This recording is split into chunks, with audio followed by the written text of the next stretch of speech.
This is That Video Game Podcast, episode 669 for August 17th, 2020. Helping me pay, make me cry. I need to feel Money, money, money.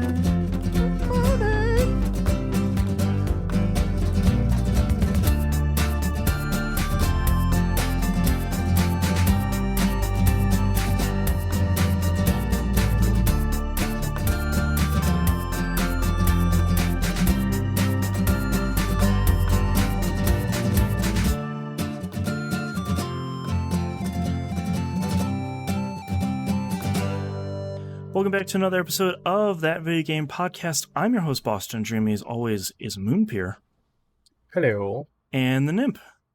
Hello. Patreon.com/E1M1. The ones are numbers. Get all the cool behind-the-scenes early access stuff. Help me pay for the show. Get that progress bar a little bit closer to Boston's Tier-a-thon or Resident Evil 7. Now the best-selling Resident Evil game of the franchise, which is fantastic news, as it should be. Yes, 100% as it should be. Yeah. I need 200. I need that number to hit that number so we can get you to that number so we can make you poop yourself. Yep. I just need it. Well, on the bright side, it always shows up on sale too, so. That's true. It's true. In the year of our Lord, 2020, I need something good in my life other than my wife and my cats. I love them both. They are great things in my life. Our anniversary is soon. Not that I remember that or anything. Those are your constants. Those are always good. Yes. Yeah. I need something externally good. You need another hit. Yes. Yeah. I need to hear somebody else cry. Come on. Right. That's right. That's right. All right. On that note, Moon, what have you been playing this past week? So I got two games. Okay. I'm going to talk about the first one first, obviously, and the second one second. Duh. I'm going to leave the shorter one for the second because I might be a while on my first one. Okay. And so the best thing is I played this and beat this game so fast, it didn't show up on my Twitter feed, so you'll have no idea what it is. Ooh. And I love it. Secrets. Boston, you better join me in this conversation because if you still haven't beaten this game, I am going to slap you across the face. I'm prepared to be slapped. I hope this doesn't awaken anything in me. It is Fast and the Furious Crossroads. Yeah, I have not yet finished it, but Dude, it's like 4 hours long. I know. I think I'm almost at the end, but this week's We Roguelike It game took me by surprise. Excuse. I literally beat it in a day. I know. How much do you want to bet he's on the last race? Almost guaranteed. Where are you? The last thing I did was I talked to Letty, and she said, like, hey, look at these delivery trucks. I bet they're going to go deliver some bad stuff. You've got like 6 races left. That's it. I know. I'll do it this week.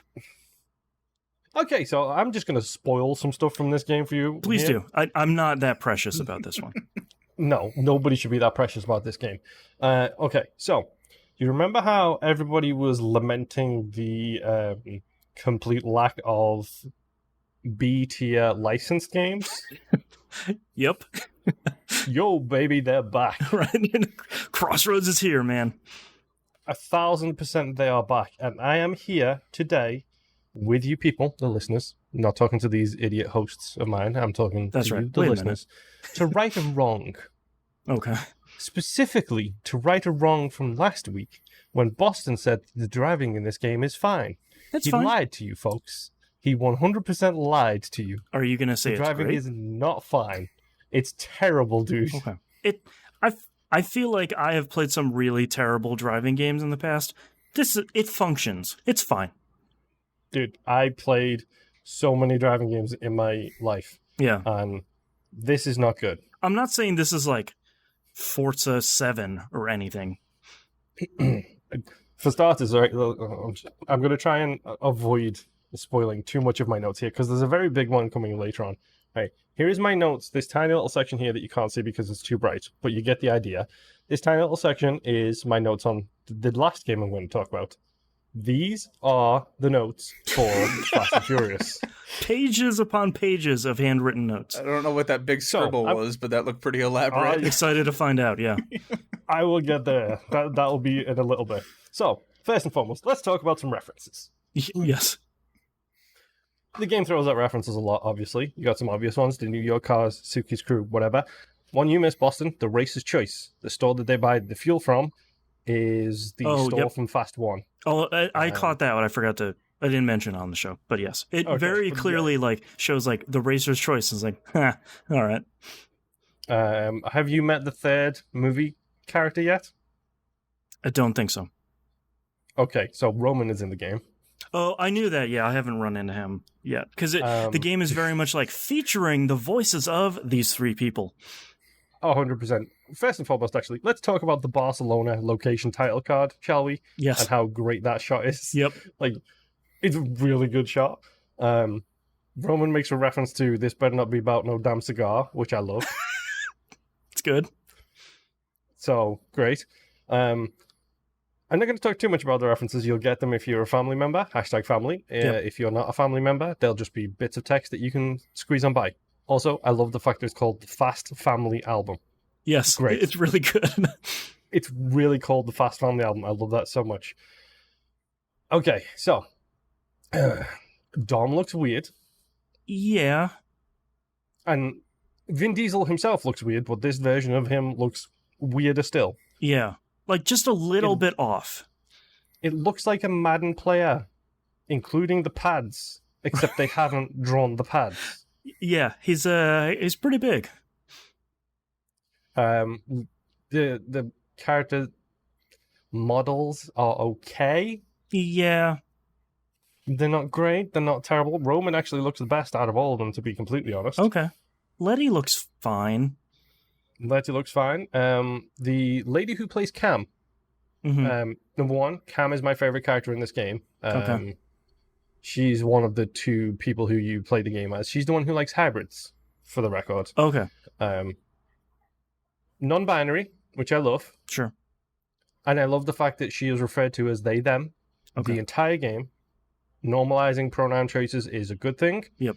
The person who voice acts her is also non-binary. So it's a That's really great. good Yeah, because correlation. one of the first times they show up, the guy that is dating the main character who drives the truck in the second act, is like, oh, you can feel free, you can tell them, they should know. And I was like, that's interesting. That I wonder if that phrasing on that particular sentence. Yeah, and I was like, that's cool. Could go either way. Yeah, but they get into their backstory, and Cole says the whole backstory. And I was like, they were just playing in their yard. They were doing this. I grew up with them. That's like, cool. Cool.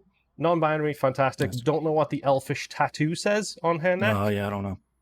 Certainly, but it's also certainly nothing I would expect out of like a B tier game. No, definitely not. But normalizing this stuff is how we make progress, and that's fine. That's great by me, actually. The tattoo, which I'm guessing is elfish based on the script and the fact that I can't actually read what it says, that's on the actual actress's neck. So I will have to look in and see what that actually says. Okay, here we go. All right. Get your boots on, boys, because we're about to go wallowing through the mud. I have a section here called The Steering Journey, which is to say, the journey of how this game steers. For anyone who plays video games, especially car racing games, usually there's one of two options. Sim, arcade. Yeah. Sim, Formula 1 2020, great example of that. Brake, turn, accelerate, go. Steering kind of acts relatively normally. There's a good resistance when you're just driving in a straight line. A full lock isn't going to make you do a U-turn. Arcade, burnout. Two types of arcade games. Keep your finger on the throttle, tap the brake and drift, or release the throttle, tap the throttle and hold it again, and drift. That's the two types of arcade controls, essentially. Third type is Mario Kart, where you do a little hop, whatever. This is halfway between all three of them. Yeah, it's really weird. Yeah, because if you put a full lock steering on while going straight down a road, you'll just do a U-turn. You will just straight up do a U-turn. Yep. If you brake, you'll drift, but not a controllable drift to any sense of the word. Yep. And if you do the throttle release, throttle pull again, you'll do the same uncontrollable drift. Into a wall. And into a wall. Every single time into a wall.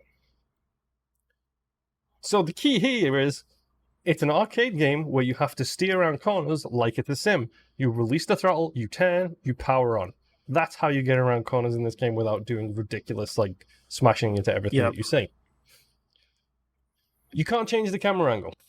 No, and it drives me insane. It's really tight on the back window of the car that you're driving, Mm-hmm.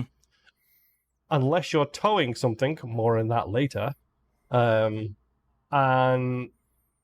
even then, it's still too tight. Yeah. Like it feels like they're going for a movie kind of shot, and it's like, no, give me first person mode.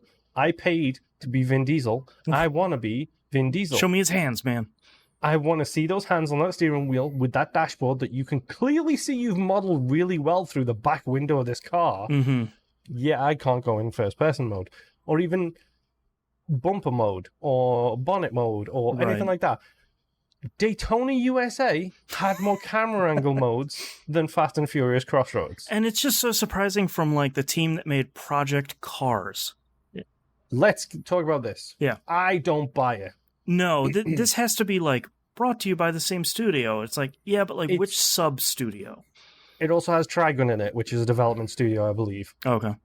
It wouldn't surprise me at all if the Project Cars guys was two dudes who were sent over to tweak the handling a little bit or something. Right. And that way they could say, yeah, this is Project Cars people worked on this. Right. No, not a chance. This game doesn't play, feel, or look. Cars look good. The environments look good. That one highway that you're driving down for 20 minutes with the same left and right corners on it over and over and over again, that looks fine. Right. It was still like a budget, very much a budget title, but it doesn't look bad. It's not like Deadly Premonition where you're like, this is not great. The people look like plasticine monsters, don't get me wrong. Right. But the cars look great. And by the way, they look like characters you make in Skyrim, where it's like, you sort of look like a human, I guess. With the randomizer on? Yeah. 100%, yeah. So...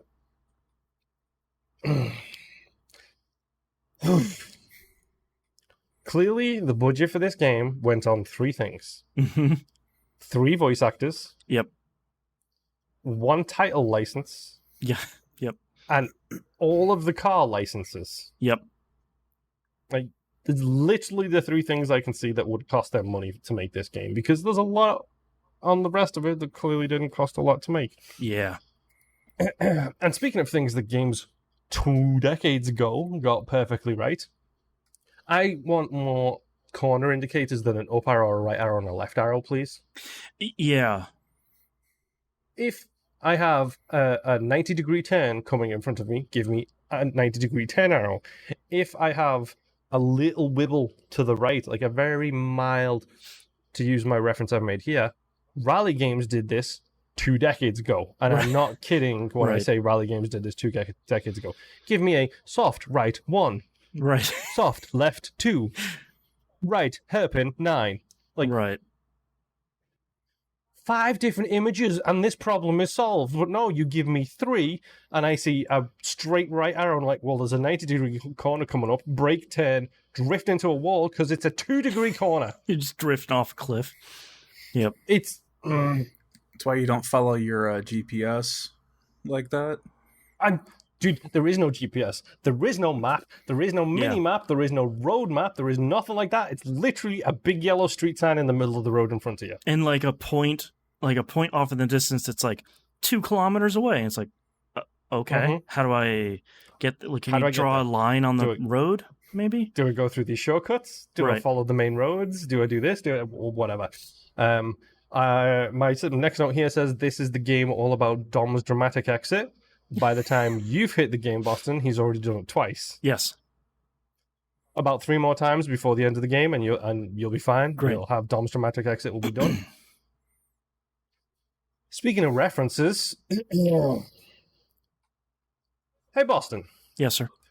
We recently finished watching the entire Fast Saga for Critical Misses. Patreon.com/E1M1. The ones are numbers. Go check it out. Patrons are up to about 6 now, I think, roughly. Something like that, yeah. More than halfway through. So what's the worst thing in the entire Fast and Furious franchise? The tunnel scene from Ampersand.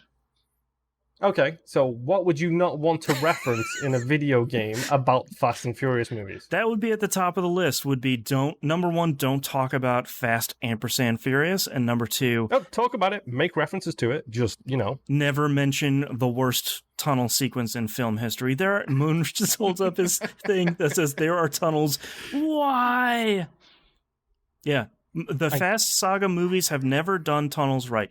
Almost got them real close in the one with the flippy F1 cars, but that was a special circumstance. Yeah. And guess what?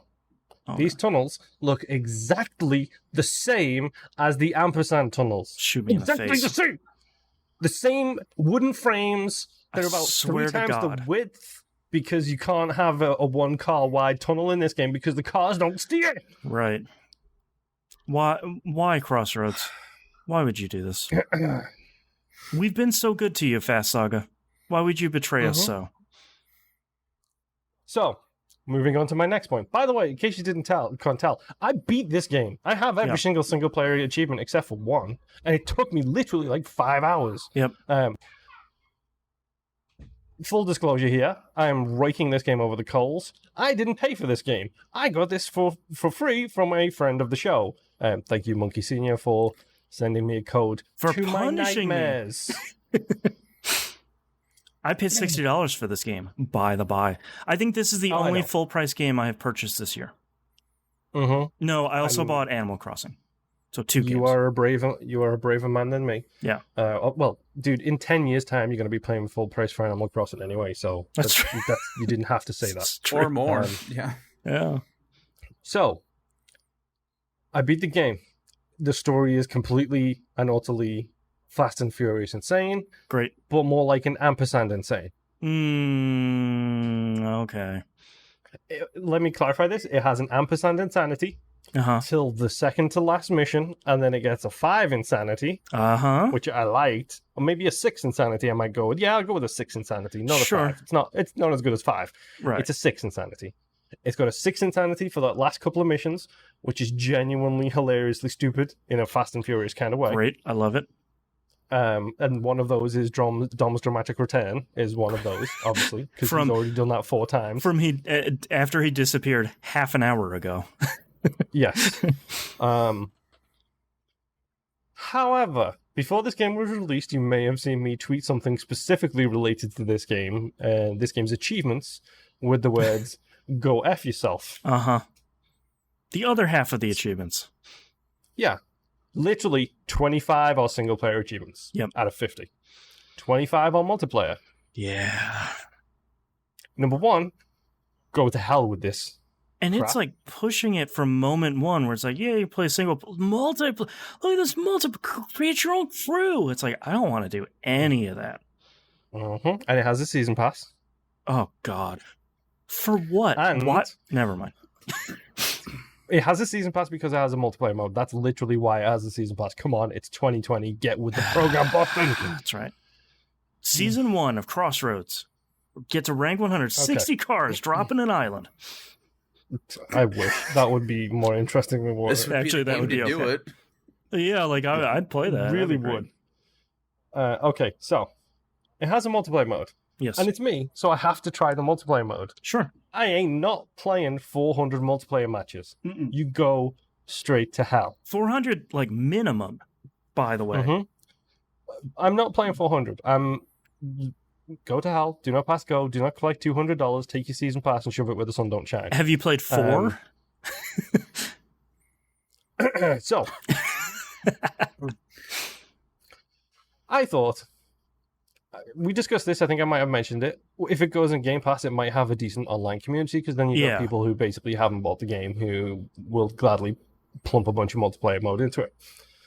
I thought I'll find a match, see what it's like, get the loot, get the DL of this multiplayer. I optimistically thought I'd find a match. Yep. We'll get there. So I loaded in, and it's like, matchmaking time 25 seconds. I was like, number 1, that's a lie. Yeah, 100%. This isn't Fall Guys. Like, come on. Number 2, it stuck me in a lobby after 20 seconds Oh, okay. by myself. Okay. So This is why the matchmaking time is 25 seconds. Right. It's triple faction wars, essentially. Heroes, villains, cops. That's your thing. It's Okay. kind of, it's even better because you need 3 of each to start a match. So that's 9 people. That's a big ask. Okay. 6 people is a big ask for this game. Even before it is launched, 6 people is a big ask for this game before it launches. So I sat in the lobby and I did some sketches and messed around with Twitter a little bit on my fancy tablet and made a nice stew. Dude, made a slow roasted stew. It took me 45 minutes to get a full lobby. Great. 45 minutes times 400 is 18,000. 18,000 divided by 60 is 300 hours minimum for that multiplayer achievement. So 2020 and probably the platform's hardest 1,000 points. It's getting there, except for broken and glitched ones, but Sure. probably yes. This thing needs to go on Game Pass. It needs to go on everywhere as free as possible. Number 1, it should not be $60. Number 2, it shouldn't even be close to $60. Number 3, give me it for $30 and I might give you a buy. Yeah, I was just going to say, like, I feel like more of a buy than I'm giving you now. At a budget price, I feel like it would be a lot more appealing for people to get in where it's like, yeah, I like Fast and Furious. I could play a racing game. It's $30. Like, that's fine.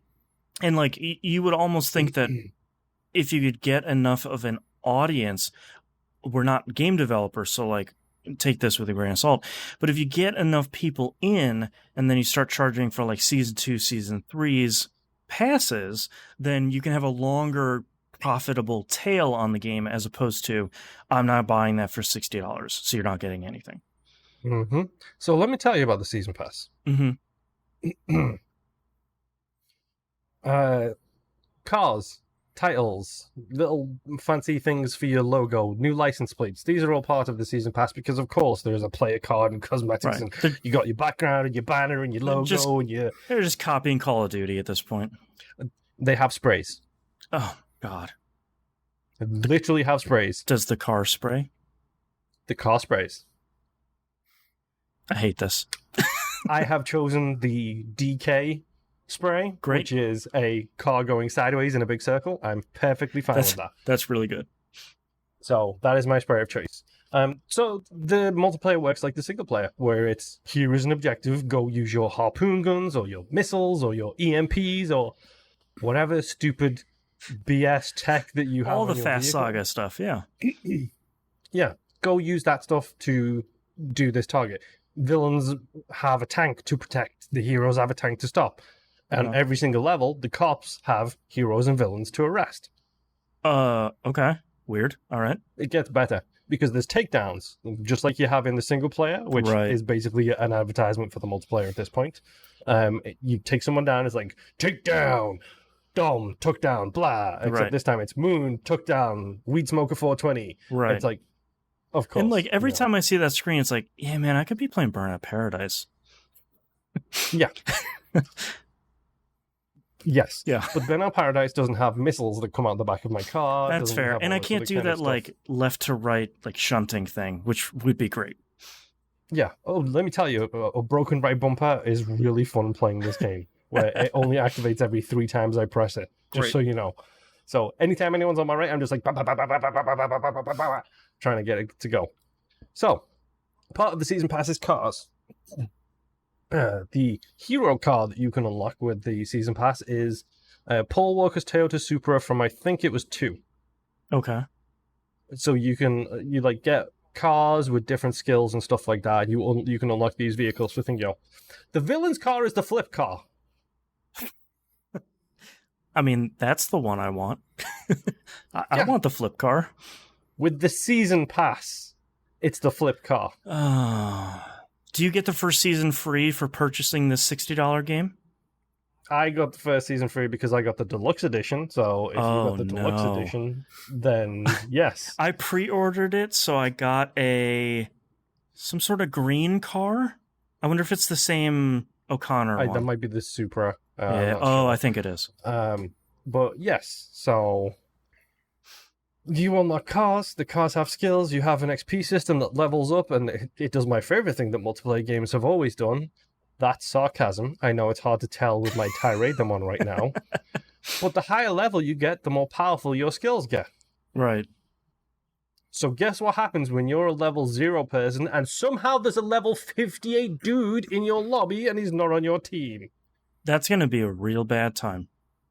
Uh-huh. Let me tell you about the time that one cop took me down 6 times and I literally couldn't move. Great. All this being said, Yeah. the Fast and the Furious Crossroads has been redeemed. The Okay. multiplayer mode is a godsend.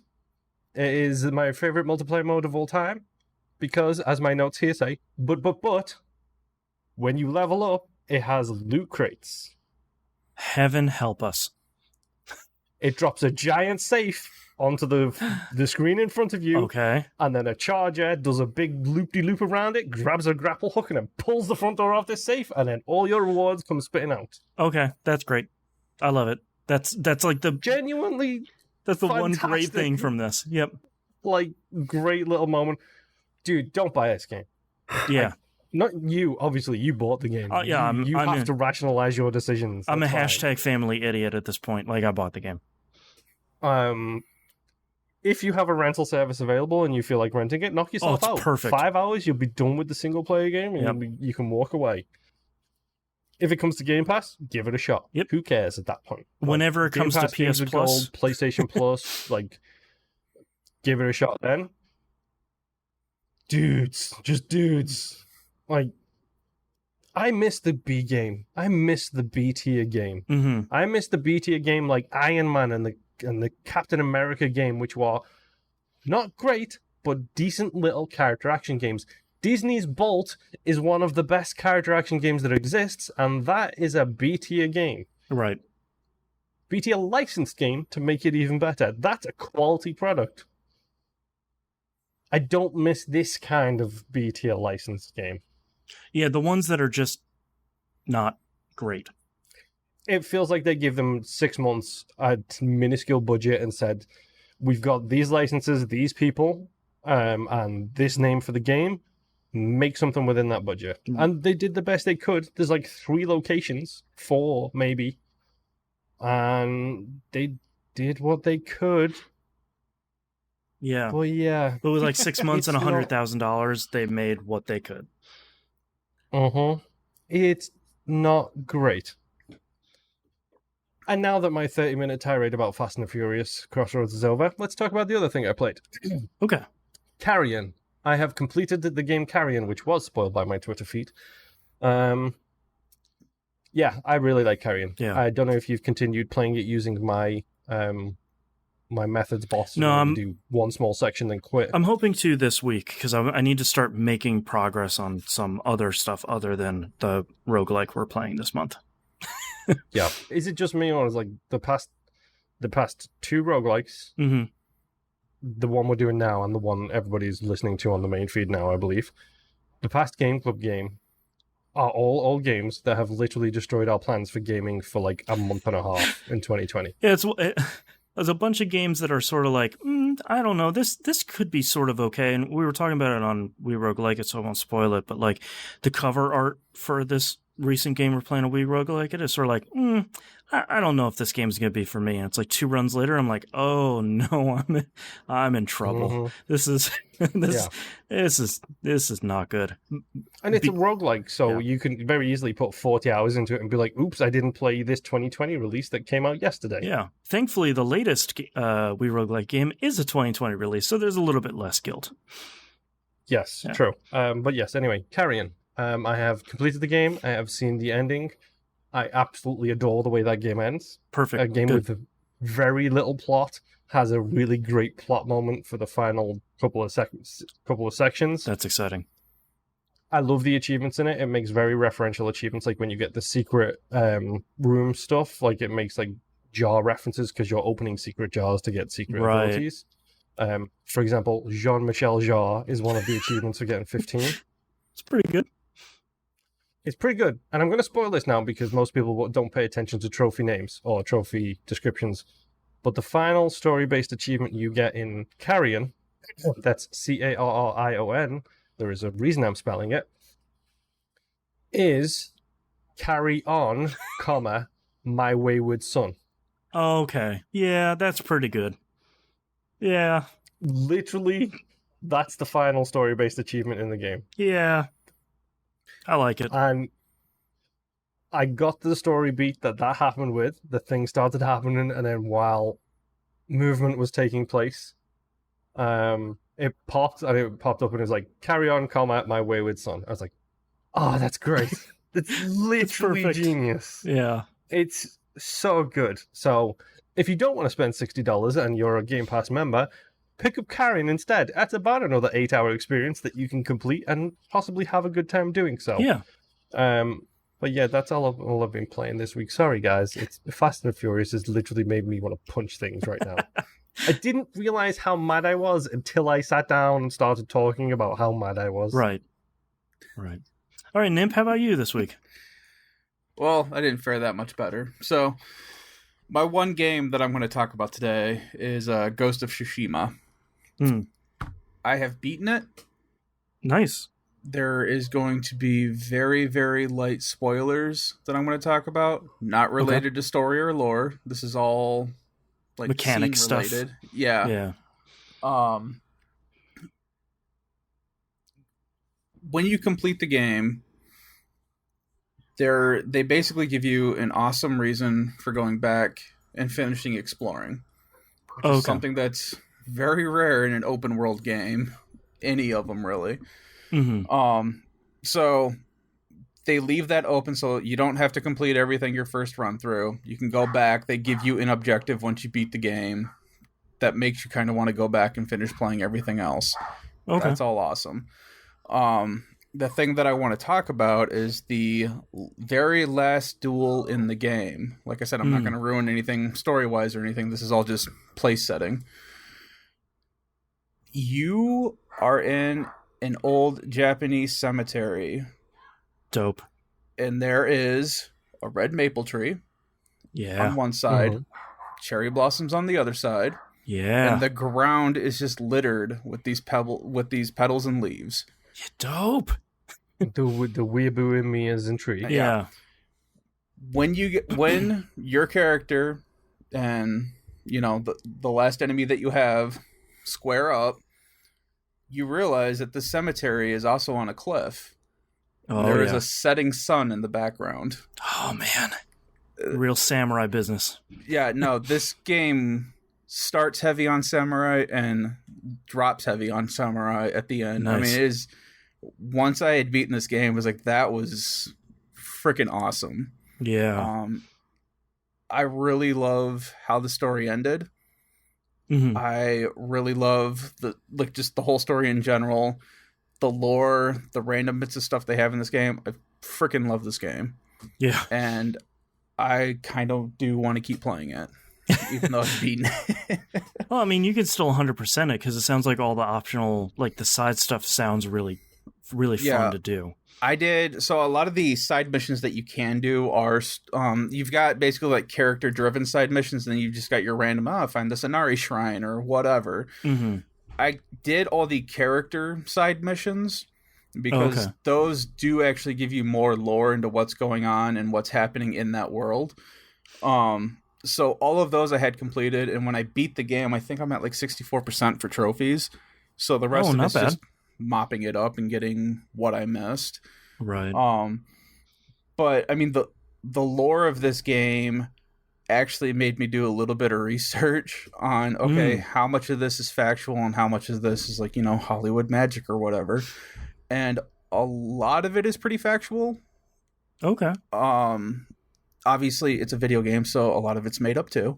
Right. But it kind of had me reading a lot of historical texts about the era that here in America, public schools don't tell you a whole lot about otherworldly stuff, believe it or not. Yeah. Weird. Statements of the decade. Everyone's heard of Genghis Khan.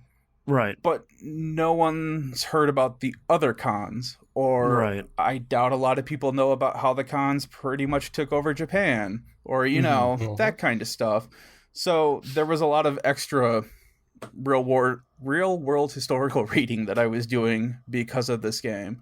Right. And I hope that they make another game with this IP, Mhm. because the way they leave it off, I mean, you can literally see this being, okay, this was a samurai story.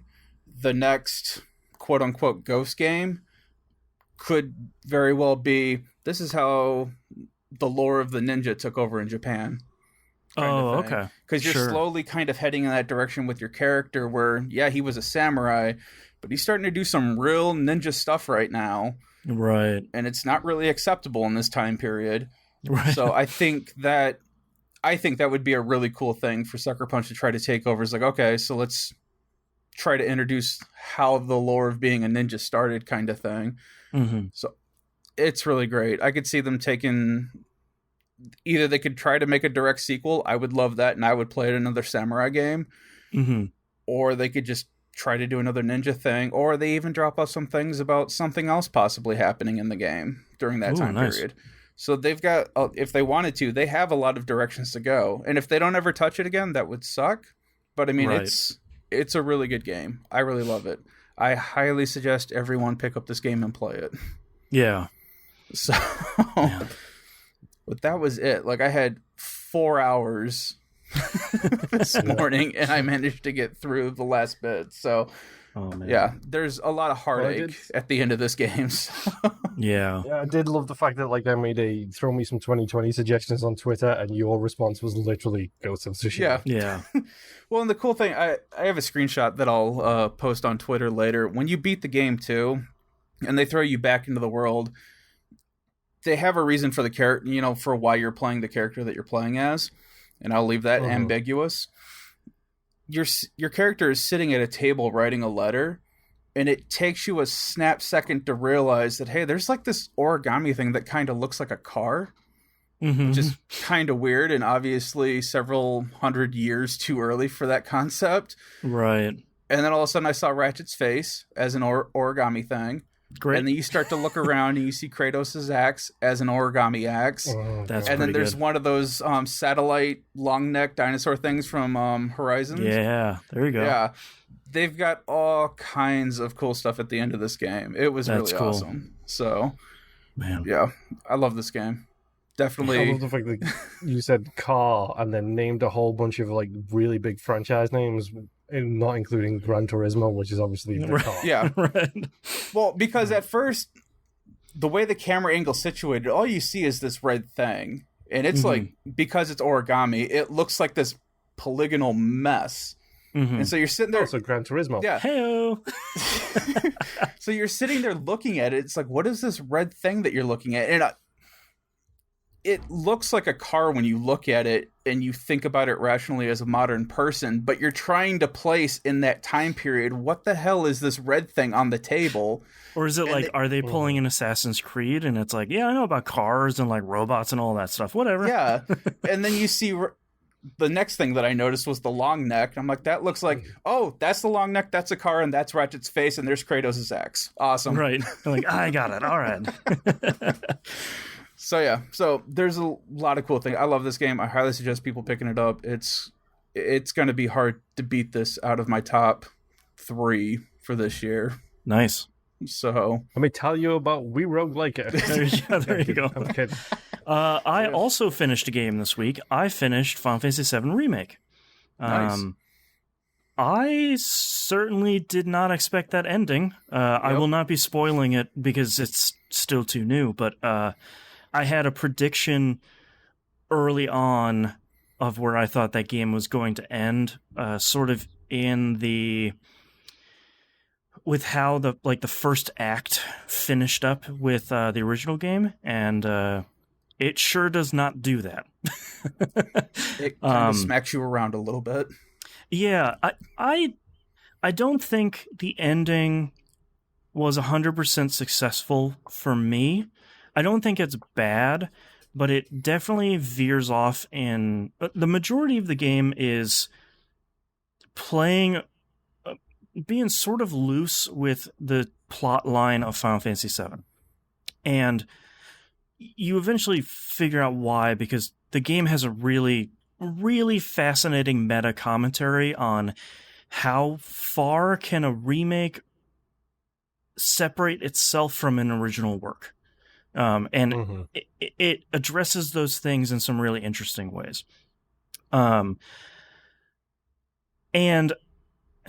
the ending of the game seems to diverge fairly heavily from the original game in some minor but some fairly major ways.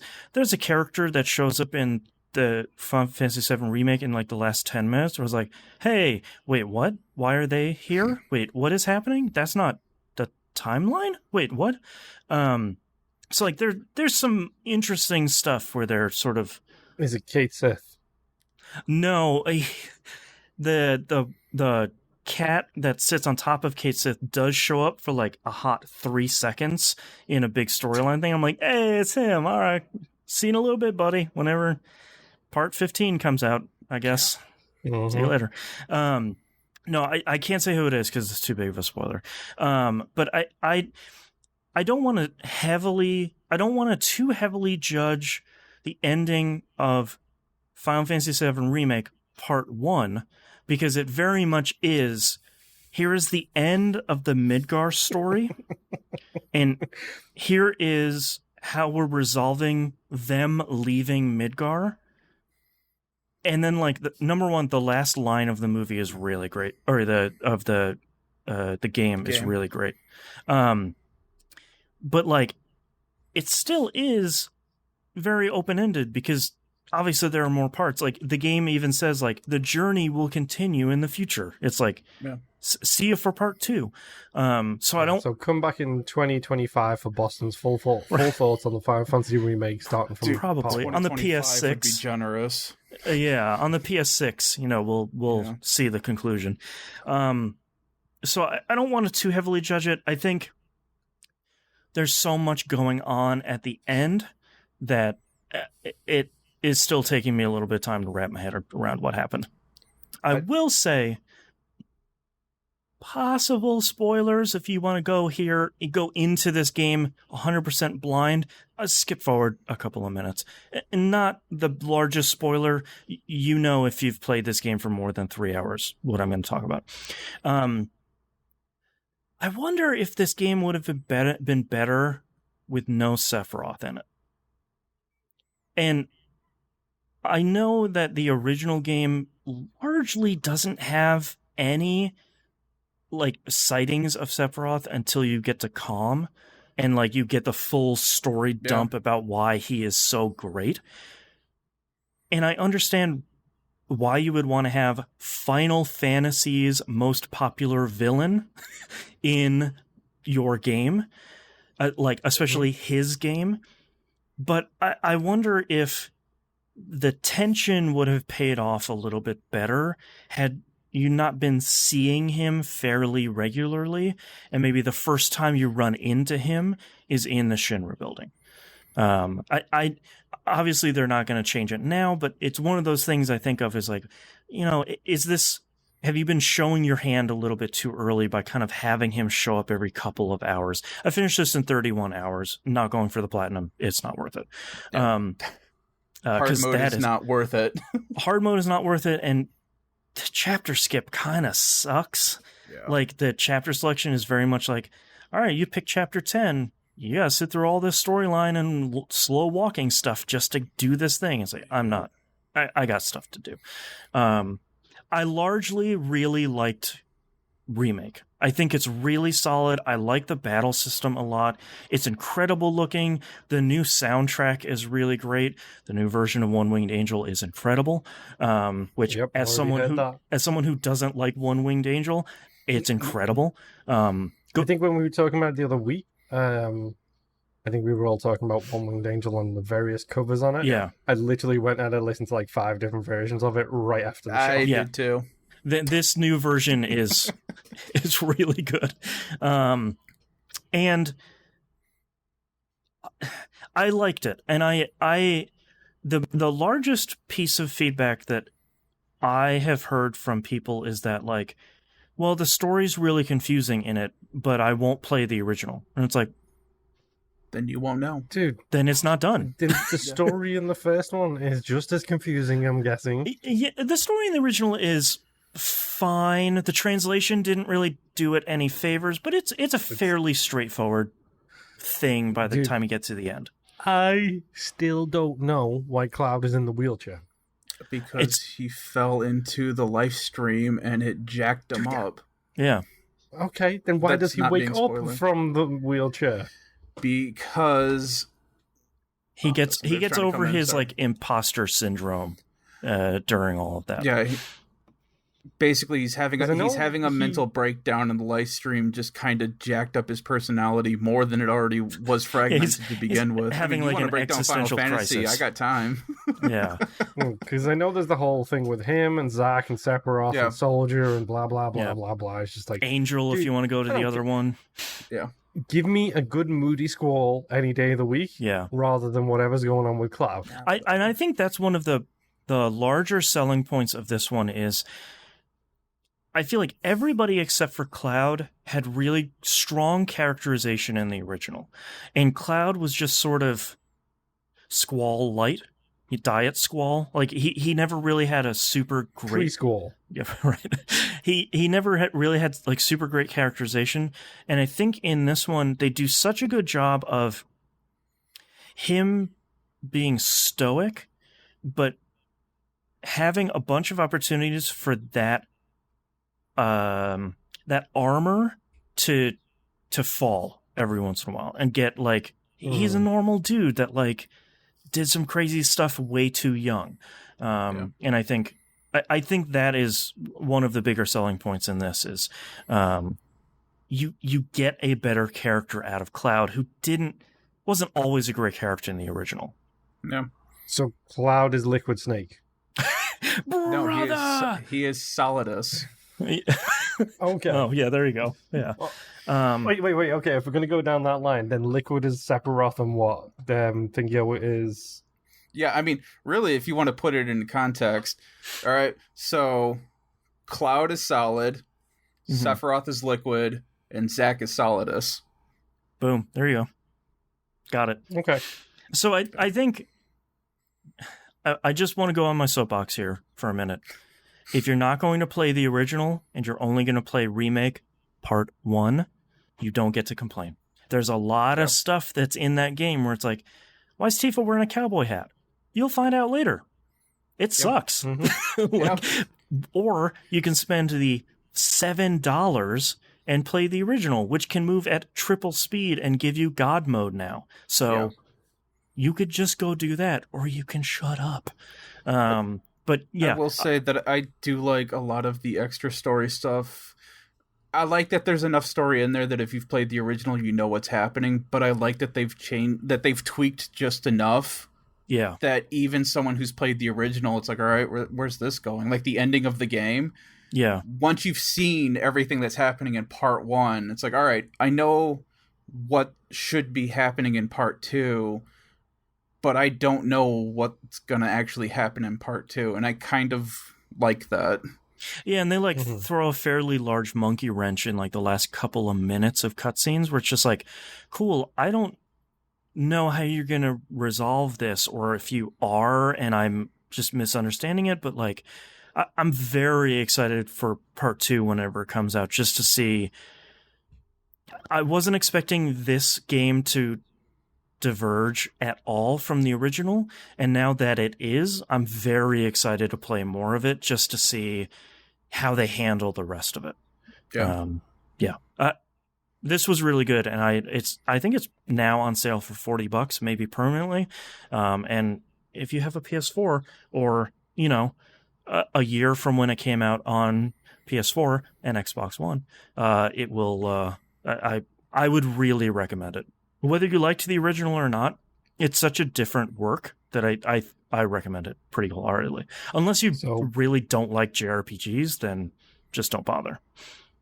Okay, so note to my wife, don't bother. No, it's not going to be one of those things where it's like, it's not like the first Mass Effect where it's like, oh, now I like RPGs. All right, cool. Like you put a nice wrapper around it. It's like, no, it's still a JRPG. Like you still have Cloud's big dumb spiky hair and his giant dumb sword. Like it's still Final Fantasy VII. It's just not turn-based and looks stupid good. So from what I've seen, like it looks incredible. yeah, So break out the hot guys of Final Fantasy for the next 20 years calendar. yes, So you can try and figure out when the next one's going to come out. yeah, exactly. I don't know. Square says they're hard at work at part 2, which I don't believe them at all. So Yeah, no. see it eventually, I hope.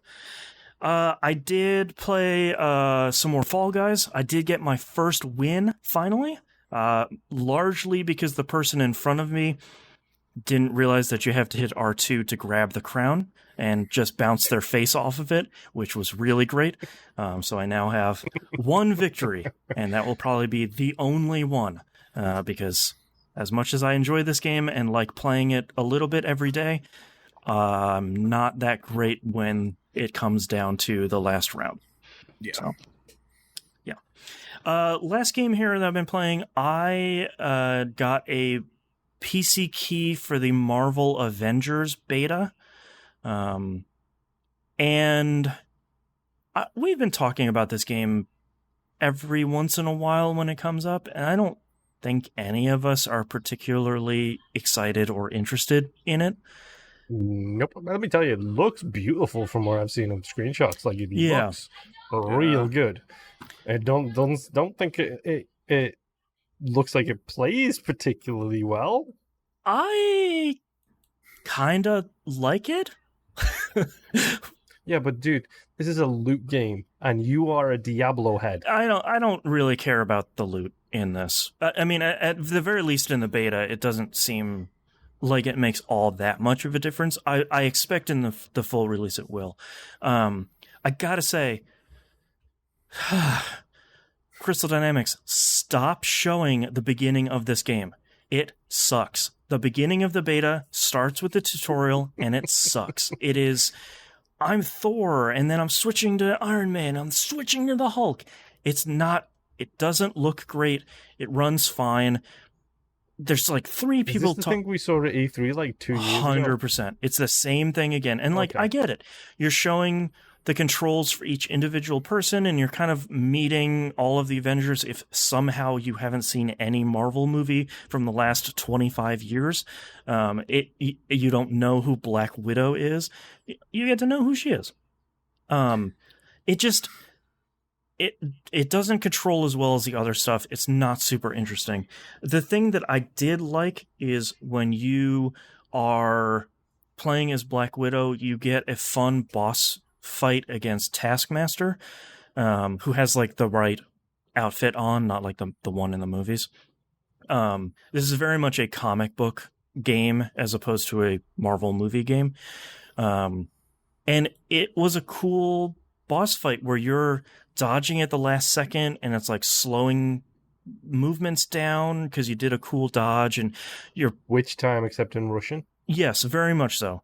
And like you're parrying attacks he's doing, and you're sort of like doing suplexes onto bombs he's dropped on the ground to do damage. And it was like a pretty cool boss fight. Thor is very much like, hey, do you play the most recent God of War? Because you're gonna throw his hammer just like that. It's like, that's fine. Tony is like, hey, do you want to hover with confusing controls and fire a blast from your hands and chest? He's gonna do that. Let me tell you about a little game that I like to call Elite Dangerous. Yeah, I wish. Captain America played all right. That was pretty fun to play as. That whole thing goes on, and they give you the whole big story beat with A-Day, and like, if you've seen anything in the game, the Avengers mess up, and they're like public enemy number 1, and it cuts to like 5 years later, and things are still really bad after that happened. And if 5 years isn't right, I apologize. It all kind of goes a little fast. And my PC wasn't running it super well because my PC is a little old. The bad part is it gives you another level right after that. I wish I would have played more of this, but I put 2 hours into it. I played like 3 missions, and it didn't seem like it was going to finish. So that beta seemed fairly large, which it should be because it was 27 gigs. But the next mission they give you is Kamala, Miss Marvel, and Bruce Banner are going to go find a super old copy of Jarvis so they can find Tony Stark. And Okay. eventually you find like this AIM compound in the jungle, which is perfect for AIM. And the bad part is it takes a really long time for you to play as Miss Marvel, the fun character, and it has you play as the Hulk a whole bunch. And it's not great. It's not. I think he's the least fun out of all the characters they have you play, because it literally is just Hulk smashing everything. And like the counter system doesn't seem to work with him, or I was hitting the wrong button. I'm not entirely sure. He does have like wall running stuff he can do and like scrambling up walls and stuff. It just didn't feel super great. And then you get to play as Miss Marvel, who has these giant, super long Inflato limbs. stretchy arms. Yeah, where you're like smacking dudes from 300 yards away. And like with these giant, and one of her big attacks is just her palm turns huge and she just smushes it against a bunch of enemies. Her ultimate attack is her getting super big and like stomping on a bunch of people. It's like, yeah, man, like superhero stuff. Like this is really good. So I played through a whole bunch of missions. It feels surprisingly good. They don't give you a super amount of loot like I was expecting, but Moon, you were telling me yesterday that Ben Pack over at Giant Bomb played the beta for like 10 hours. So I'm assuming they give you some better stuff down the line, but I'm a lot more interested in it after playing the beta. Seemingly everybody in our Discord server feels the opposite. But mostly because the tutorial does not make a good first impression. But I kind of had fun. I'm a lot more interested in the game. I'm not like a pre-order buy a day one sort of convert. I'm still definitely going to be looking out for some early reviews, but I'm a lot more interested in this than I was expecting. And I was expecting to come out of this being like, yeah, man, this thing sucks as much as it looks like it sucked. But no, it looks pretty good. Is this tickling that that center of your brain, which in the year of our Dark Lord 2020 is like, just give me some simple comfort food gaming? Yeah, I think that's part of the appeal of it is like light attacks are on X. Strong attacks are on Y. Your, one skill is on right bumper, the other skill is on left bumper. Your ultimate is by hitting both of them. Like it feels very much like one of those. Every enemy has a health bar and a level above their name. And like you're level 5 and all these dumb aim idiots are level 1 and you hit them twice with the Hulk and they just disintegrate. Like it does feel very much like that. And I know that there's some larger environments as you go through, and I have heard that there's like a hub world sort of thing. So it seems like it could potentially be one of those like Diablo comfort food style things where it's like, I got a green and it's 2 more punching damage for Kamala. Cool. Now I can swap that out, break down the other thing, upgrade it with some nanites or whatever, and like get that sort of that dopamine hit. But I didn't play enough of the beta, or enough of the beta wasn't there for me to definitively say like this seems like a significantly large game. I know that Crystal Dynamics and Square are saying like, we're going to put out a bunch of free characters and we're going to put out a bunch of free story beats. So like over the first year of the game for free, we're going to keep the story going on. And that sounds like a really great dream, but I'm not going to hang my hat on that for $60. Let me point over here to Anthem. Exactly. Right, yeah. by Like itself. These dreams and these wishes are all really good, but if the game sells 35,000 copies, you're not really going to do that. So I don't know. I mean, I think coming out of it, I'm pretty interested in it. And if this is getting smart delivery in a PS5 patch, so at the very least, when I buy my new consoles, I could have something right away to play that's sort of a meatier experience. And I don't know. I'm kind of interested in it now. I think that's kind of the best outcome is, yeah, this seems okay, as opposed to And for the record, there's only one good Hulk game. right, the one for PS2 and GameCube. Ultimate Destruction. Yes. Yeah. And they didn't replicate that. Lego Marvel. No, that has some good Hulk stuff in it, but yeah, I mean, this isn't an open world game, so I feel like they can't really replicate that sort of Hulk. So I think maybe that's where some of my disappointment comes from. But yeah, I'll keep an eye on it now, as opposed to like, oh yeah, that thing's coming out in like a month. How well would it compare to the Ultimate Alliance games? I think it's pretty different. The Ultimate Alliance games, I think, feel a little bit more arcadey, where this is trying to be more like a third-person character action game. But you're controlling all of the Avengers. And it seems a lot more story-based, as opposed to, like, there's a lot of voice acting. There's a couple cutscenes here and there. Like, they're really trying to tell an Avengers comic story, as opposed to Dr. Doom's doing it again. Go get him, and then punch, punch, punch. You know, I expect him to show up again, but like it feels like a little bit of a different thing. Okay. Yeah. But that's all I've been playing this week. So let's take a break.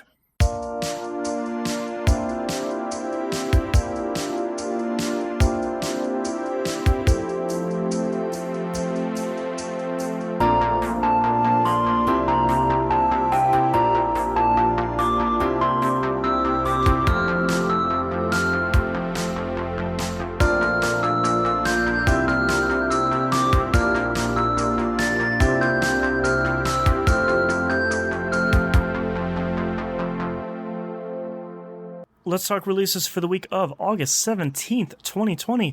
Microsoft Flight Simulator comes out on PC. So many people are so excited about this, and this makes me so happy. When I see literally the entire Shift F1 podcast crew, Drew Scanlon, pilot. Yes, actual human pilot.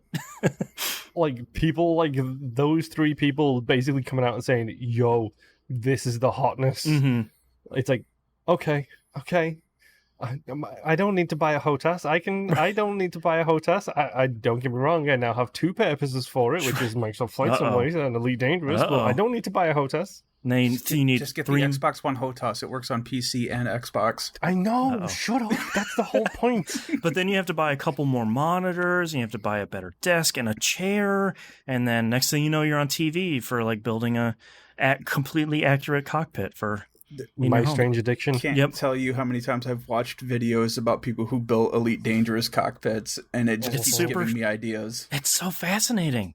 Like, you've spent so much time and money on this, and you still love the game. It's great. And my favorite thing is when they're like, yeah, I built this whole dongle board. It doesn't do anything. It lights up, but it looks cool. Yes. It has some... I like hitting the dip switches, but it's not hooked up to anything. It's like a busy board for toddlers where it's like, ooh, this spins. Also coming out, Mortal Shell for PC, PS4, and Xbox One. I meant to go watch the trailer for this because everyone seems to be excited for it, and then I forgot before we did the show. Also coming out... I'm hearing the whispers. Yeah. Also coming out, Battletoads for the Xbox One and PC. Hits Game Pass day and date. You can preload it now. Nope. You got me again with your stupid D&D thing.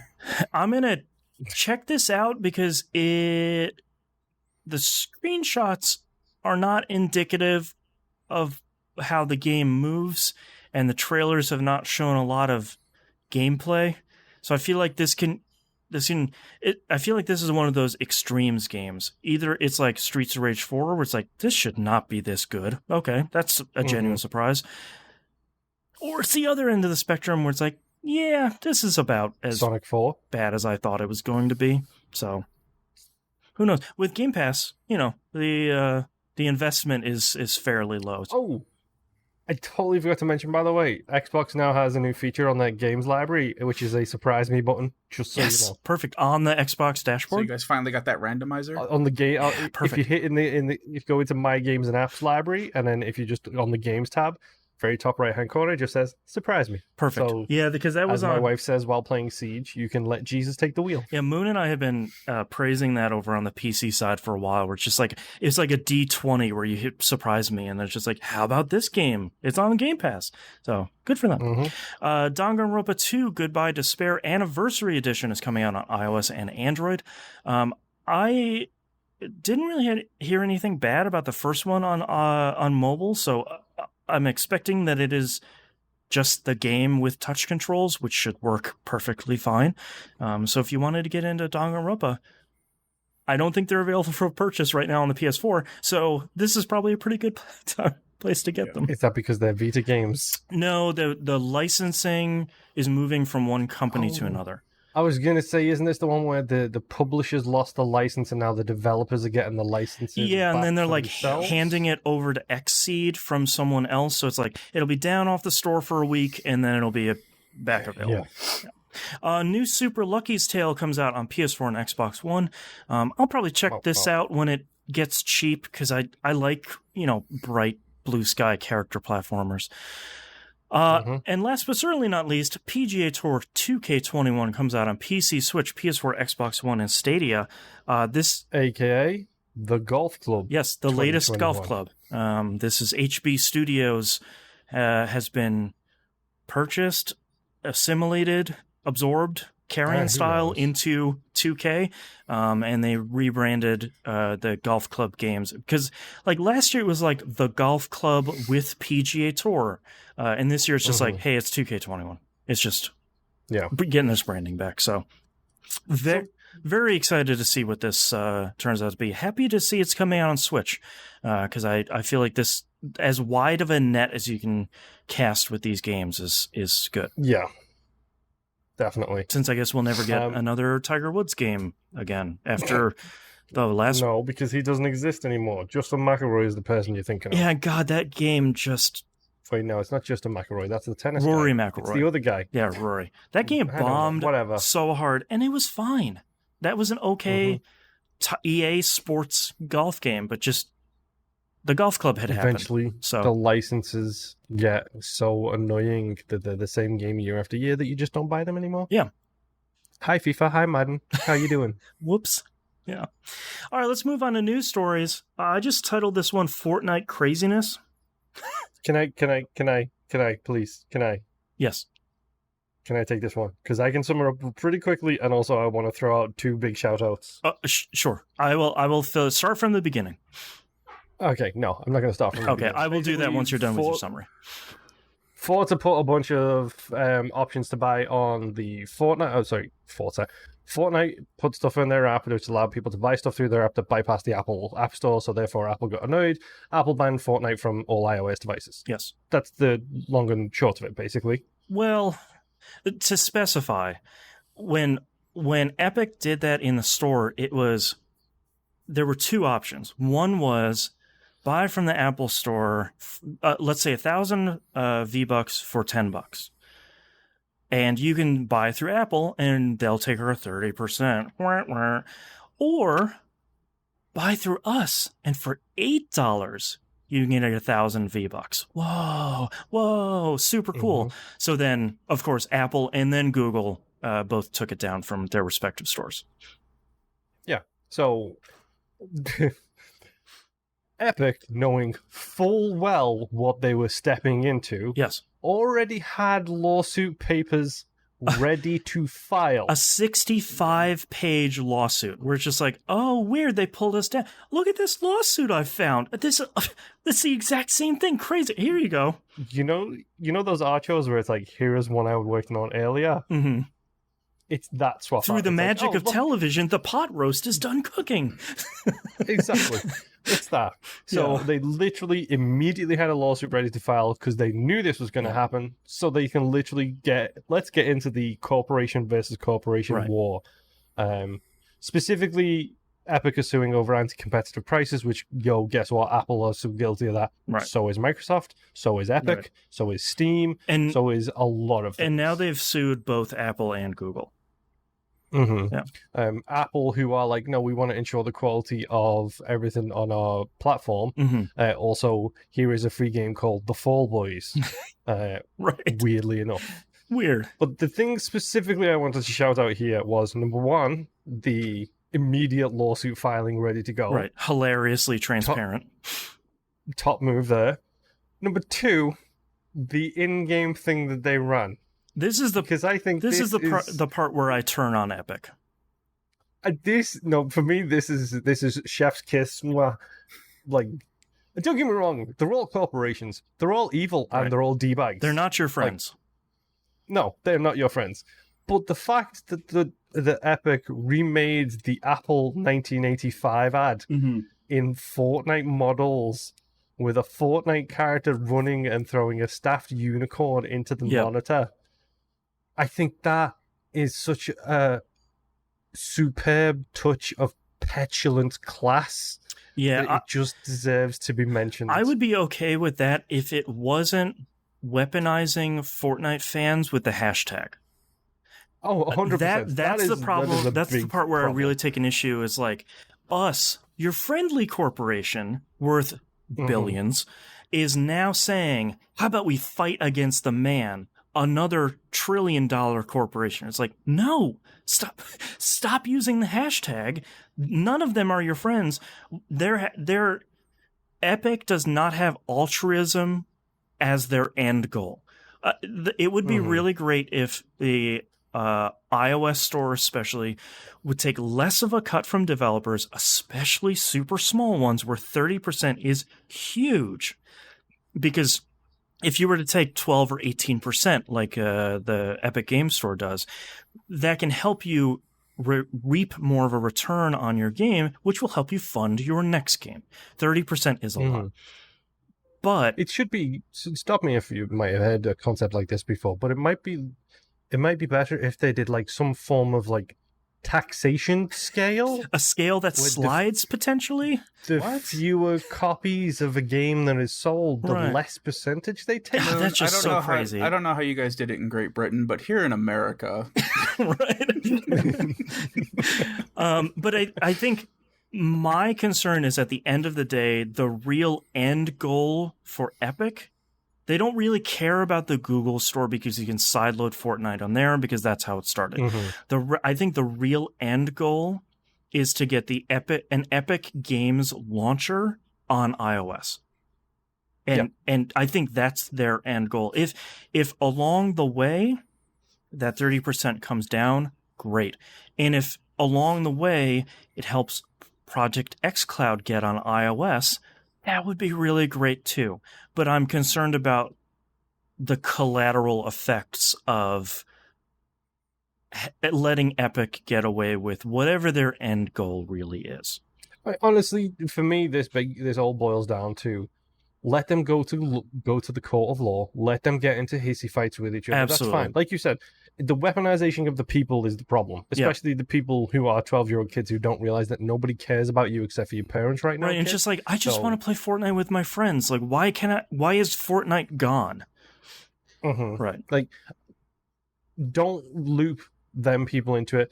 Like, specifically it's a really crappy move because Epic are essentially using a rough time for Sony PR. Well, it's not Sony, for Apple PR, because there is a lot of additional stuff going on in the EU with Apple right now. Yeah. Like, they're using that as a time to throw more dung on the PR fire. So, maybe the timing is good, maybe it's bad, maybe from a corporate perspective, which are, as we all know, living in the US, all corporations are alive and living beings and perfectly entitled to the rights of every single human being out here. That's correct. Like, maybe that is a smart thing. Right. But at the end of the day, whatever floats out from this, be it good for consumers or bad for consumers, they're not doing it for us. Nobody is. I just happen to think that Epic using that particular advertising, it's a good, like, the particular meaning behind it was it's a good thorn in their side. Fantastic little slap. Well, and I think if you're paying attention to gaming news, this is sort of a 1-2 punch with Apple rejecting xCloud at the same time. And from a certain perspective, I understand Apple's perspective because they are unable to say that everything within Project xCloud, let's say it's 100 games that you can stream, they cannot verify that all 100 of those are on the up and up and are age appropriate for the rating that xCloud is. Because if you don't use iOS, parental controls apply top to bottom in iOS, and that includes the store. So if you have a kid's account essentially, and your parent or guardian says, well, you can't buy any games that are rated for like 10 and up, that might include xCloud, even if the games it's in it are just like, well, I want to play Viva Pinata, and that's an E game. So I can understand that perspective from Apple, but at the same time, Xbox also has parental controls, though. Like, you can right, lock like, that stuff down by accounts. There has to be a failing at some point of Apple's SDK, where it's like, well, Microsoft should be able to say in their program, X number of games are E, which align with this age rating on iOS, T, M, etc. So there should be a tool for someone like Valve or Microsoft or Stadia, who also doesn't have a Stadia app on iOS for the same reason. There should be a way to say, here's this equivalency, and if we mislabel something or if we fall out of line, we acknowledge that we could potentially be pulled off of the store until we get it resolved. But Apple's doing this thing again where they're saying, like, no, of course not.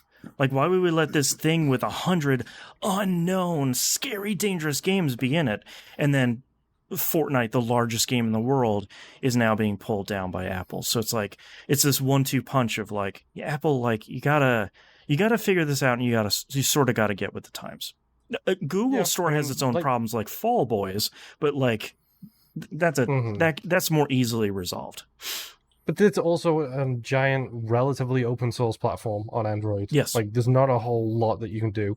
Like, the whole thing with the Xbox Store and Steam and everything else, Steam now seems to have opened the floodgates and said, who cares, just put it out on Steam. Yeah. But the whole thing with iOS and Xbox to a degree is they are closed platforms. Yeah. You're supposed to have a specific level of trust in those platforms to be able to have, like, you should be able to say, this is a game, this is the rating, I press A, it works. That's fine. Right. That's why I like console gaming. Like Fast and Furious Crossroads. It's not a fantastic game, but it functions. You didn't get a game that won't load, or you get 20 minutes in and it just hard locks your system and breaks it. Like, there's a level of functionality there that the game will work.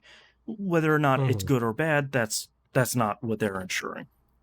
Yeah, and we've seen companies skip past that all the time. I give you every single Bethesda game on the PlayStation 3 as a fine example of God, that. what a mess that was. Line of quality seems to be getting thinner and thinner as the years go by. Absolutely. 100%. Yep. It's basically non-existent at this point, but like you said, Boston, this is an Apple issue. Yep. Like, if they literally cannot... Microsoft can come out and say, you say this about xCloud, here is our Xbox account, here is the parental controls, here is the stuff that we have. Yep. You are the problem with why we cannot put this on your system, because we can't specify this at a point that you understand, because you're not willing to allow us that access to your stuff. And Apple said, like, well, it's really easy. We just need to verify each and every single game that you can play through xCloud. And it's like, no. There's a minimum 100 of those that don't exist on the iOS or Android platforms. So you're sort of missing the point. It's like, it sucks. They're not willing to trust anybody else with their account stuff, but they're not willing to open theirs up to allow anybody else to work within their limits. I mean, that's always been Apple's thing, is like, we know what's best for you. No, we did not ask for your opinion. You know, like, and this is me as someone who has an iPhone. I got a bunch of OS X machines here. Like, I've always used the Windows and OS X and Linux. Like, I've always used all the platforms, and they have their pluses and minuses. It's a very famous old song, every OS sucks. But like, Apple's kind of, it's just like a bridge too far at this point. Like, you have to either get the tools together to make this easier for cloud computing, because it's not going away this time, or you need to step aside. That's it. Yeah. Next news story, Forza Horizon 3 is reaching its end of life, as happens with all of the Forza Horizon games. They are going to move to a farm upstate and live their days off resting. Will be delisted on September 27. As it stands right now, all the game and all of its DLC, including the incredible Hot Wheels DLC, is on sale right now for super low prices. Go get it. You will be able to download it and play it after it gets delisted. That's not a problem. I think it's like $14 for the game and all the DLC and like all the extra, as Moon would say, gubbins. Like all that extra stuff is like $14. It's a steal. It's a quality game too. Also, it makes me feel old because that's the game that got my wife to buy a Series X and a HDR TV. Right. And I know it feels like it was yesterday, by the way. It for does. The record. Yeah. I know Forza Horizon 4 is on Game Pass, and Forza Horizon 4 is a great game. I think I might prefer 3 a little bit more, and the amount of content in there is crazy. So go pick it up. Game's really great. Microsoft also announced a launch window for Series X, which is November. Sometime in November, and that's really it. No price, no release date.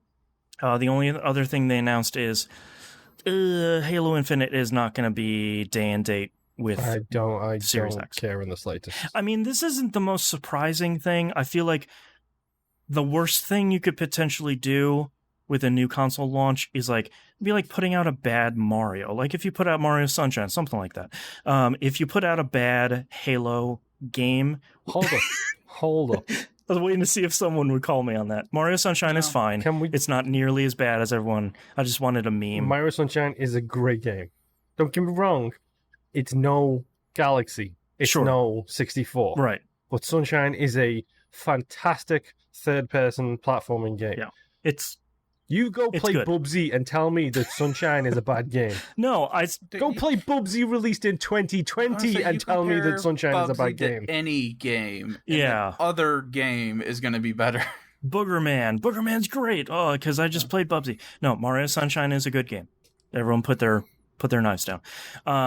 But they're largely citing ongoing COVID-related impacts affecting us all this year, end quote. So, like, they're just saying, quote, it is not sustainable for the well-being of our team or the overall success of the game to ship it this holiday, end quote. So, it's just not done.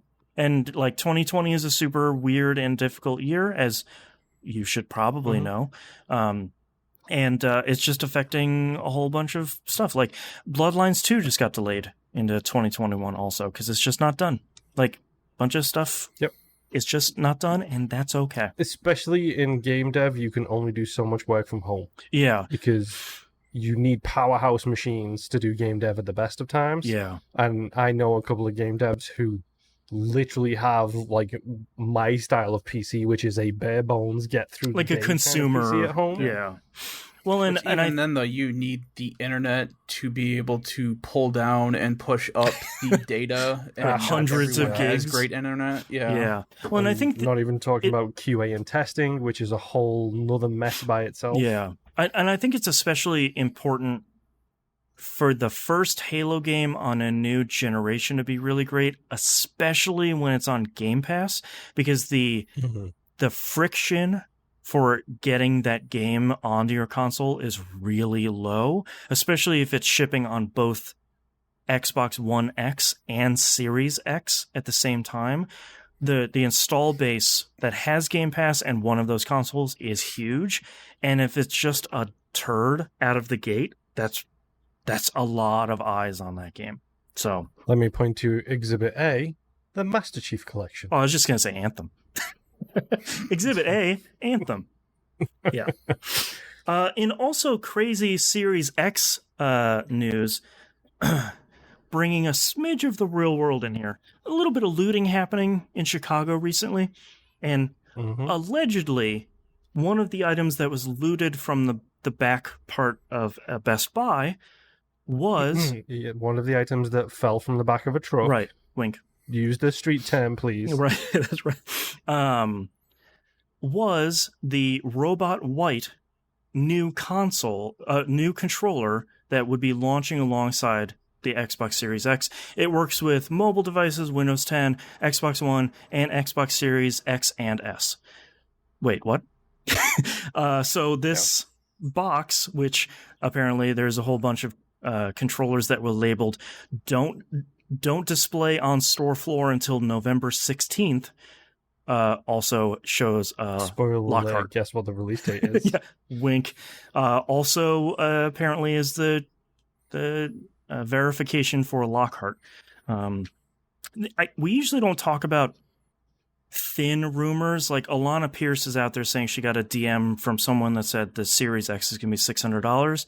That's a pretty thin rumor, so we're kind of not going to talk about that unless... No, at the end of the day, we can't talk about prices until Sony have talked about prices, because Microsoft sure as hell ain't going to talk about prices until Sony talks about prices. So right now, it's literally, Sony, please announce a price so Microsoft can do the same, because they're willing to take the loss, and then we can all just get on with saving for our new console. It's halfway through August. I'm dying. The other thing that I find weird about this too is that they're saying that they allegedly got it from a Best Buy. Mm-hmm. I worked retail for console releases. Mm-hmm. No one got anything months in advance. It was the week before, if you were lucky, that you got whatever you were going to get for the following week. I feel like this is different, though, because it's a Best Buy warehouse, is my guess. Well, and it's different, too, because it's a controller that is agnostic from the Series X. Like, it works on everything. It's largely the same form factor. Like, it seems like technology they've had for a while. It's not like it's like the PS2 controller. It's like, the thing only kind of works with this. It's not so much that, it's that they're saying that it has a street date of November 16th, which is why I'm like, why, even for a distribution center, right? I mean, we're still, 3 months out from November? Yep. Yeah, unless it was the massive, this is where Best Buy shoves everything for storage nationwide. Maybe. Maybe. Yeah. Who knows? I don't know. It's just that part just seems a little fishy to me. This could also be a case of manufacturing being a problem in 2020. They may have just shipped them out the door as quick as they could. Right. Like we could make them. They could get it out the door. Yeah. Like put a rush on this, because we need this for November, and then suddenly things calm down a little bit, and then this thing that you might not get, you can make and ship things now. 3 months earlier. Yeah, and I probably wouldn't have had us report on this if there wasn't like the box and the manual in it, and it connects to an Xbox One and a PC, and it functions. Like there's all this other stuff where it's like, no, it's actually a real, not just a box someone made. Like, here's all the bits, and here's the manual that shows how to sync it with the Xbox Series X, and like, here's where the sync button is, and like, there's a pretty significant amount of additional stuff there.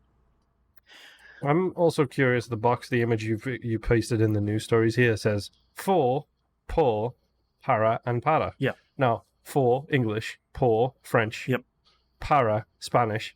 Para, I'm assuming, Portuguese, Spanish. Probably, yeah. If it's the exact same word, why are you putting it in twice? But anyway, moving on. Yeah, I don't know. There are like regional laws about that stuff that's really crazy. Let's bang out a couple more. I'm going to skip one of these news stories. Dead by Daylight now supports crossplay on PC and consoles. So if you want to join the Dead by Friday squad, pick your poison, Boston, and install it. That's right. That wasn't a request. That was an order. Pick your poison and install it. Yes, sir. Last news story here. We're going to skip over one because we're running long again, unsurprisingly. Sony's latest State of Play, they showed off a bunch of PS4 and PS5 games, showed off Crash 4, which looks like a sequel to Crash 3 and actually looks fairly good.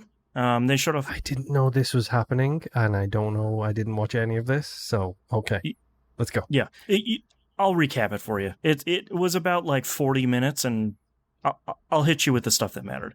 Hitman 3 will have a VR mode, which sounds pretty great. It's going to be like a greatest hits of levels from the whole franchise. Braid Anniversary Edition. There's going to be revamped artwork, which I'm going to assume that means they're painting it again. Better animations, revamped music, detailed commentary mode, and 2020 for all platforms, including current and next gen. That also means on the Xbox platforms too. I'm sorry. rewind a sec. Hitman 3R VR mode. Does that mean we get to do the catwalk as Helmut Kruger? Oh my god, that'd be so good. I mean, it needs to happen. If it doesn't, like, I don't know what they're doing. On. Braid Anniversary Edition. If you haven't played Braid is an okay game. The Pathless. They spent a bunch of time on this, and I wasn't sure why until they got to the actual gameplay. This looks like a really, really cool game where you're this archer with a falcon, and you're moving really fast, and the more stuff you shoot in the environment, the faster you move. But then there's also like these Zelda dungeons that have some kind of cool puzzle solving with archery. And then they showed you taking on these like giant fire beast bosses. So it's one of those things where you start watching it and you're like, okay, cool. It's like a sliding thing. Sure. Like I played Journey. It's fine. And like every new thing they show, you're like, oh, ooh, okay. Oh, all right. Yeah. I could be interested in this. That's kind of cool. Is it a roguelike? That sounds like a roguelike. It seems more like a Zelda game, like an open world Zelda thing, but I don't know, maybe it's a roguelike. Link's crossbow training, maybe. Yeah, maybe. Spelunky 2, they showed off a surprisingly long trailer that was essentially all of the ways that you could die in the game, which was really great. Releasing on September 15th for PS4, a couple of weeks later for PC. They said in the trailer they're still optimizing it. It's not running as great as they want to on PC yet, but it's going to come out basically as soon as they're done with it.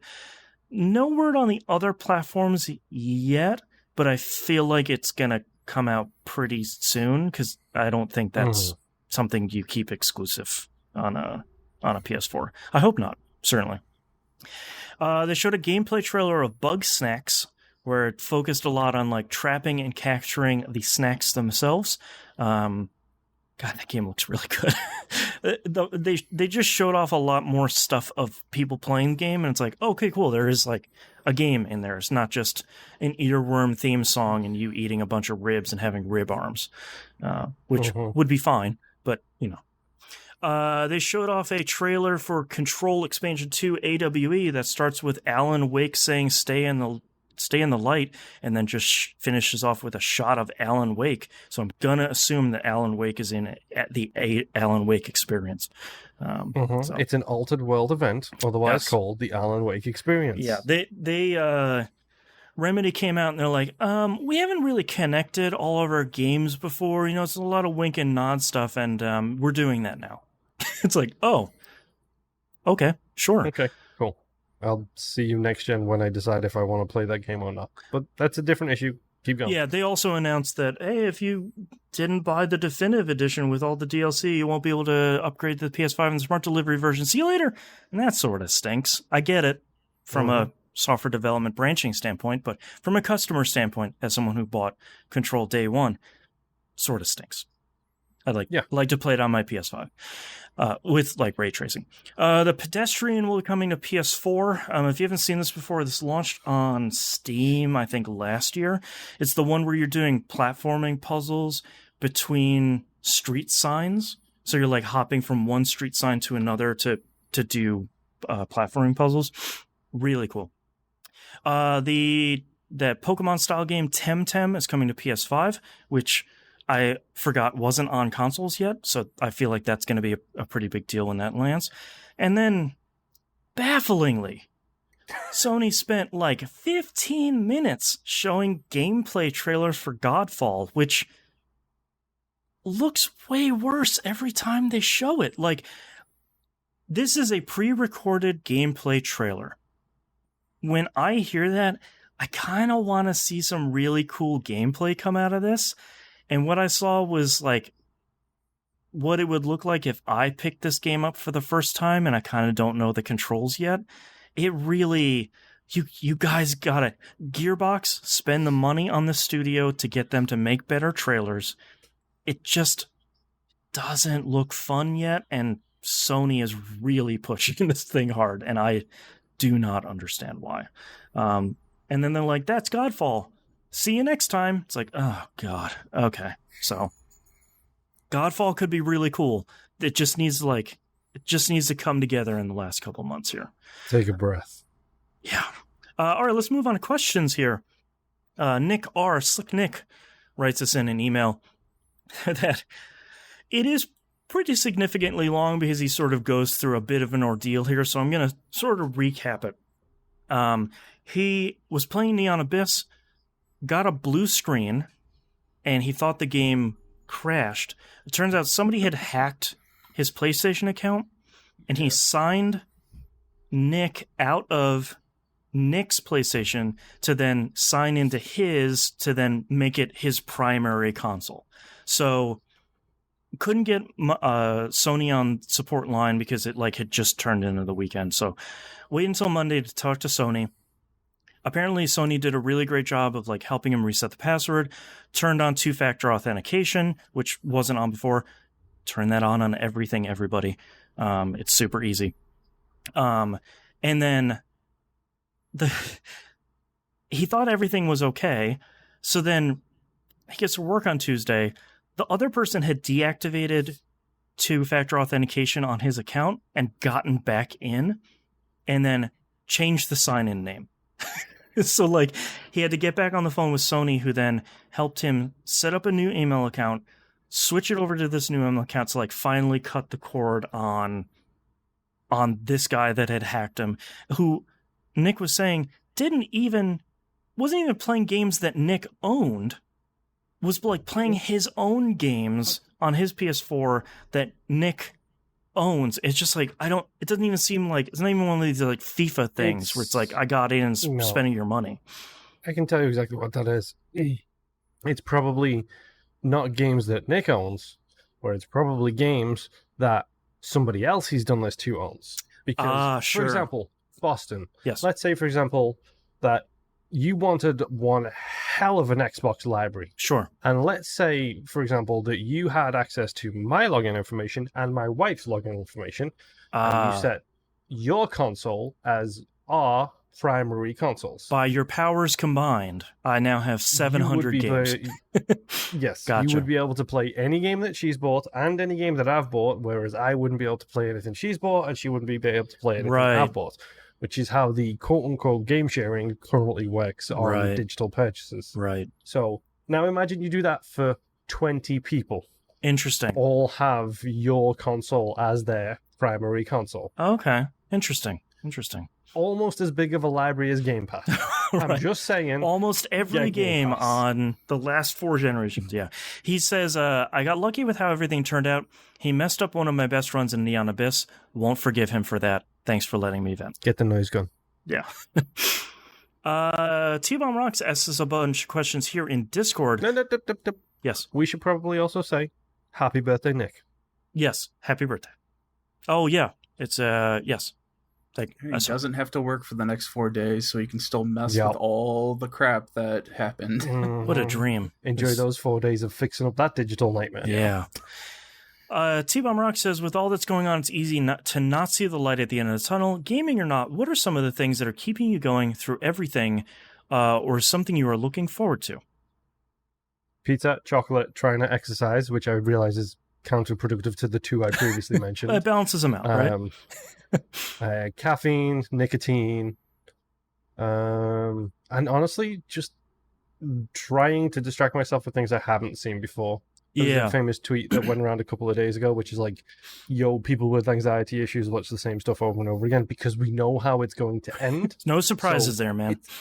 No anxiety for watching all 7 seasons of Parks and Rec. Yeah. Except for tears at the end of season 6 and tears at the end of season 7. Right.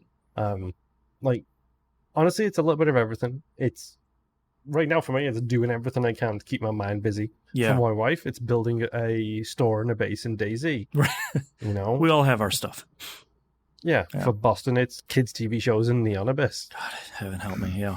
And part of what I am looking forward to is the new consoles. Whether I can afford both of them or any of them or not, that's sort of not the point leading up to the launch. A lot of it is oh, cool, you announced this new trailer for this new Xbox Series X game that I'm super interested in, or here's a new trailer for this thing, or here's a new feature on one of the new consoles in the dashboard.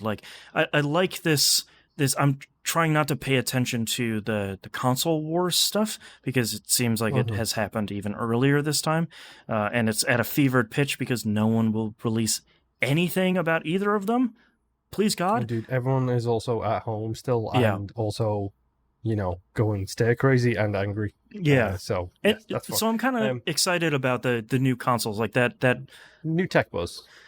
Yeah, like new tech in general is always sort of like, ooh, look at this new thing. Ooh, cool. But like this is tech I would actually buy. Like I never have a problem being an early adopter on consoles because I put so much time into them that it's like, cool, I bought my PS4 day one, but I've put hundreds of hours into that console. So it's like the upfront cost over the next couple of years. It's not like I play it for 2 months and it's like, that was fun. $600 down the drain. $400 would be great.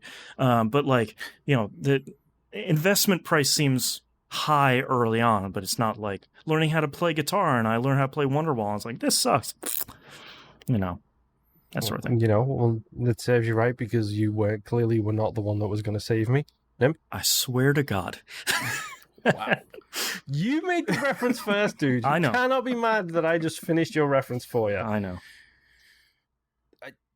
I don't know. I just wake up and go to work and then come back home. Yep. The only thing That's I'm a lot of it excited for me for right is now. Trails of Cold Steel 4, which comes out at the end of October. I thought you were going to say the only thing I'm really excited for is the sweet embrace of sleep. I can't even get into that anymore. Crap. I was going to say the sweet release of death. I didn't want to bring it that morbid, but sure, yeah. I'm not going to. There's so many times where I've woken up and my wife is asking me a question. I'm like, babe, I am getting used to the fact that I woke up. Right. I made it another day. Yeah. My wife knows I am not a morning person. Yeah. Normally it doesn't matter for me. It's been a lot of life. Too much life. Yeah. The 2020 : it's been a lot of life. But yeah. Yeah. I don't know. Not to bring it down, it's like really, it's just been trying to keep up with my regular routines, work, trying to get some sleep, and then trying to fit in video games whenever I can. So, Yeah. But we've been recording for super long, so I'm going to save the rest of T-Bomb's questions for next week. Just sort of scoot those forward another week. That's our episode this week. You can visit us at tvgp.tv, everywhere to find and follow us on the right-hand side of the page. Patreon.com/E1M1, the ones are numbers. Remember, behind the scenes, early access, help me pay, make me cry, all the good stuff. We just released should have talked about this at the beginning of the episode, just released a new episode of Game Club for Return of Obra Dinn. This is one of that game. Yeah, it's amazing. This is one of the few ones where we kind of can't not spoil it. So go play the game. It's going to take you like 7 hours to play. And then come back and listen to the episode. I haven't asked for this in years. Wherever you listen to this show, if you could rate it, like iTunes or Google or wherever you listen to this, if you could just take a second and rate it, your honest 5-star rating. If it's less than 5 stars, maybe don't. And you don't have to write like a hey, at least I'm honest. 5-star opinions matter. Yeah, that's right. Your 5-star opinions matter. Anything else doesn't really matter. But like, I haven't asked for this in a really long time, but it really helps discovery and it really helps new people find the show. You don't have to write like a text review or anything. I think most places will say like, yay, 5 stars, or don't bother. So like if you can just rate it wherever you can, that helps out the show a lot. Be like Uber and Lyft. Give us 5 stars and then just hit that little emote that says good talking. Yep. And then hit send. Yep. Send to podcast of choice or podcast player of choice, and problem solved. Yeah. Also tell a friend. Tell 2 friends. Yeah. In fact, that's my challenge. You don't have to do it today. You don't have to do it tomorrow, but I demand you do it before the end of August. Tell 2 friends. That's right. 2 friends by the end of August. Yep. Hey, Moon, Boston. Yes. Let me tell you about this little podcast. Wait a minute. I've This sounds familiar. Yeah. Yeah, I appreciate it. All that stuff really helps out the show more than, posting on Twitter and Facebook. Like, that stuff really helps. But rating and telling friends and stuff, that seems to be the most impactful for shows as we race towards this show's 13th birthday. Show is almost a teenager. Heaven help us. It only goes downhill from here. Pretty soon we'll be learning to drive, and then no stopping this thing. All right, but that's our episode. Thank you very much, everyone, for listening, and we'll see you next week. Bye. Bye. Bye. Wait, I got my license before the show did. That's pretty good. Yeah.